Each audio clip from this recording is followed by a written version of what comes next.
ایک ہو جاؤ۔ بریلیوں نے دیوبندیوں کو کہا کافر، دیوبندیوں نے بریلی کو کہا کافر، شیعہ نے سنی کو کہا کافر، سنیوں نے شیعہ کو کہا کافر۔ پھر جنت میں کون جائے گا؟ طارق جمیل بڑے درد کے ساتھ ایک ویڈیو میں کہتے ہیں، ویڈیو مشہور ہے، نیٹ پہ بہت چھایا ہوا ہے، اس کے لاکھوں ویورز ہیں، اس کو لاکھوں لوگوں نے دیکھا، اس کے ویوز لاکھوں میں، بلکہ لاکھوں کیا میرے خیال سے کئی ملینز ہو گئے ہوں۔ جنت میں کون جائیں گا؟ طارق جمیل صاحب آپ کو فکر کرنے کی ضرورت نہیں کہ جنت میں کون جائے گا۔ جنت رب تبارک و تعالیٰ نے جس کو ہبہ فرما دی، اس نے حدیث میں بتا دیا جنت میں کون جائے گا۔ وہی جائے گا جس کا عقیدہ اللہ اور رسول صحابہ کے مطابق ہوگا، اور اسی عقیدے کو ترجمانی کرتے ہوئے اعلیٰ حضرت نے ایک شعر میں کہہ دیا، تجھ سے اور جنت سے کیا مطلب، وہاں بھی دور ہو ہم رسول اللہ کے، جنت رسول اللہ۔ کہنے سے تھوڑی ہوگا ایک ہو جاؤ ایک ہو جاؤ۔ اچھا مجھے یہ بتاؤ، جب حضور نے کہا میری امت میں 73 فرقے ہوں گے، کیا کسی کوئی ضعیف سے ضعیف حدیث میں بھی یہ دکھا سکتا ہے کہ کسی صحابی نے کہا یا رسول اللہ جب آپ کی امت 73 فرقے ہو جائے تو کوئی ایسی تدبیر بتا دیجئے، کوئی ایسا نسخہ کیمیا بتا دیجئے کہ اس بکھری ہوئی امت کو ہم ایک کر دیں؟ چیلنج ہے، کوئی ایک روایت ایسی دکھا دو، میں غلامی کروں گا خود کی زندگی بھر۔ کسی صحابی نے نہیں کہا۔ اگر خدا کی قسم فرقوں کو سب جماعتوں کو ایک کرنے کی اگر کس میں سب سے زیادہ صلاحیت تھی تو وہ صحابہ کی جماعت ہو سکتی، مگر صحابی میں سے کسی نے نہیں کہا یا رسول اللہ کوئی ایسا نسخہ بتائیے، بلکہ اس کے برعکس کیا کہا، اے اللہ کے نبی جو 72 جہنم میں جائیں گے ان سے کیا لینا دینا ہمارا، جو جنتی اس کی پہچان بتائیے۔ کیوں یا رسول اللہ آپ کی زبان سے جو بات نکلتی ہے وہ تو ہے جس کی ہر بات وحی خدا، اس کی نافذ حکومت پہ لاکھوں سلام۔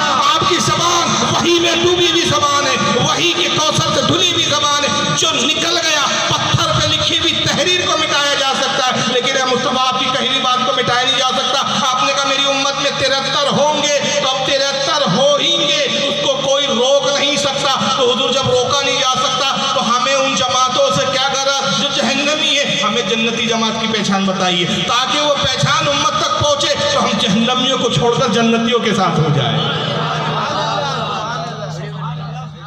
یہ صحابہ نے تعلیم ہم کو دی، ہمیں ٹھیکہ نہیں دیا گیا، ہمیں ذمہ داری نہیں دی گئی کہ طارق جمیل کی طرح ہم سب کو ملانے بیٹھ جائے، ایک ہو جاؤ امت بن جاؤ۔ امت بن جاؤ، امت بن چکی، تو کوئی نیا پیغمبر آیا کہ جو نئی امت بنا رہا ہے؟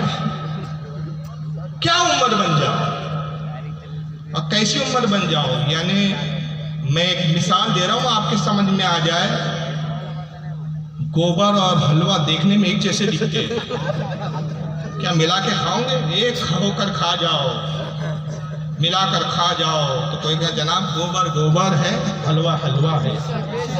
ہم گائے کا دودھ تو پی سکتے ہیں، مونگ نہیں پی سکتے۔ ہم پاکیزہ سوچ رکھنے والے ہیں، پاکیزہ کھانے والے ہیں۔ ہم وہ قوم ہے جس کے بارے میں رب نے کہا ہم نے ہر طیب اور طاہر چیزیں تم پر حلال کی، اس کو کھاؤ۔ تو ہم طیب و طاہر لوگ ہیں، ناپاک لوگ نہیں ہیں۔ تو پتہ چلا کہ جو برائی چھوڑ کر اچھائی کی طرف آ جاتے ہیں وہ طاہر ہوتے ہیں، پاکیزہ لوگ ہوتے ہیں، ان کی سوچ اور فکر پاکیزہ ہوتی ہے۔ اور جو سب گوبر کو ایک کرنے کی بات کرتے ہیں، سمجھ میں آ گیا کہ ان کی سوچ کیسی ہوتی ہے۔ وہ قوم طاہر قوم نہیں ہوتی، ناپاک اور نجس قوم ہوتی ہے۔ فیصلہ آپ کریں کہ آپ کو نجس ہونا ہے کہ طاہر ہو۔ اور نہ ہی قرآن کی تعلیم ہے۔ طارق جمیل سے میں پوچھنا چاہتا ہوں اور اس کے چاہنے والوں سے پوچھنا چاہتا ہوں کہ طارق جمیل صاحب کیا آپ قرآن کی ایک آیت، ایک صرف ایک، جس دن ایک آیت دکھا دوں گے خدا کی قسم تقریر کرنا چھوڑ دوں گا؟ آپ کا ردی نہیں، تقریر ہی کرنا چھوڑ دوں گا اور اعتراف کروں گا، ایک ویڈیو بنا کے اعتراف کروں گا بھائی طارق جمیل صاحب نے ہمارا مطالبہ پورا کر دیا، آج سے میں تقریر کرنا چھوڑتا ہوں، طارق جمیل صاحب کو سلام کرتا ہوں، ان کو برا بولنا بند کرتا ہوں۔ آج تک جتنا ان کو میں نے برا کہا سب کے لیے میں ان سے معافی چاہتا ہوں۔ اور وہ صرف کیا ہے میرا چیلنج، قرآن کی ایک آیت طارق جمیل ایسی دکھا دے کہ اللہ نے فرمایا ہو سب ایک ہو جاؤ، بس ایک آیت دکھا دو آپ قرآن کی۔ ہمیں یہ تو نہیں ملتا قرآن میں، اس کے برعکس کیا ملتا ہے، وَلَا تَلْبِسُوا الْحَقَّ بِالْبَاطِلِ وَتَكْتُمُوا الْحَقَّ وَأَنْتُمْ تَعْلَمُونَ۔ اللہ فرماتا ہے حق اور باطل کو آپس میں نہ ملاؤ، حق اور باطل کو آپس میں نہ ملاؤ اور دیدہ دانستہ جانتے ہوئے سمجھتے ہوئے حق کو نہ چھپاؤ۔ قرآن تو کہتا ہے کہ حق و باطل کبھی ایک ہو ہی نہیں سکتے، رات اور دن ایک نہیں ہو سکتے، کفر و اسلام ایک نہیں ہو سکتے۔ اور پھر صلح کلیت کے لیے تعلیم یہ دی جاتی ہے، اللہ فرماتا ہے اسلام میں آئے ہو تو پوری طرح اسلام میں آئے، کچھ یہ بھی ٹھیک کچھ وہ بھی ٹھیک نہیں۔ اب سوال یہ پیدا ہوتا ہے کہ پھر ہمارا ان سے اختلاف کیا ہے؟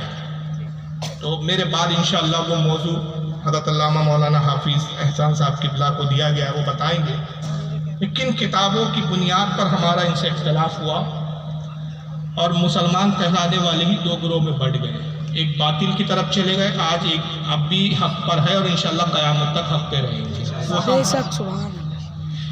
لیکن بطور تمثیل صرف ایک مثال میں دے کے گزروں گا۔ تحذر الناس نام کی کتاب لکھی گئی، حفظ الایمان بھی لکھی گئی، انشاءاللہ میرے بعد کے خطاب میں وہ ذکر آئیں گا، شاید برائن القاطیہ لکھی گئی اور بھی کتابیں لکھی گئی، تقویۃ الایمان لکھی گئی، فتاوی رشیدیہ لکھی گئی، ساری کتابیں یہاں موجود ہیں۔ جو حوالے دیے جائیں گے دیے جا رہے ہیں، ہر حوالہ دکھانے کی ذمہ داری کو لے کر۔ تحذر الناس میں مولوی قاسم نانوتوی دارالعلوم کے دیوبند کے بانی کہے جاتے ہیں نہیں، جملوں پہ غور کیا ہے۔ سہارنپور میں جو ایک جماعت کا سب سے بڑا ادارہ مذہب، اس کے کیا کہے جاتے ہیں؟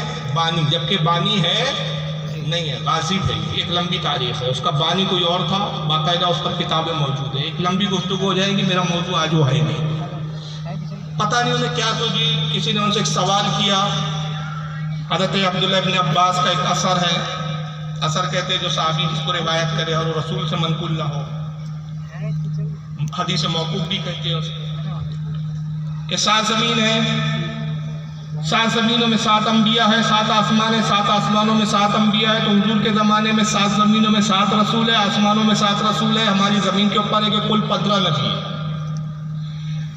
سیدھا سا جواب یہ تھا، اس حدیث پہ سوال کیا، محدثین نے اس حدیث کو موضوع اور جھوٹا قرار دیا، اور محدثین نے فرمایا کہ عبداللہ ابن عباس سے یہ اثر ثابت ہی نہیں، راویوں پہ بحث کی۔ اب اگر ان کو جناب کو اسماء و رجال پہ نظر نہیں تھی، اگر قاسم نانوتوی صاحب کی، تو کم از کم اتنا جواب دیتے کہ بھائی یہ عقیدہ اہل سنت نہیں ہے، ہمارا عقیدہ قرآن کے اوپر ہے، اور قرآن سے اگر کوئی بات ٹکرا جائے تو اس کو چھوڑ دی جاتی ہے، پھر یہ حدیث بھی نہیں ہے، مرفوع بھی نہیں ہے۔ عبداللہ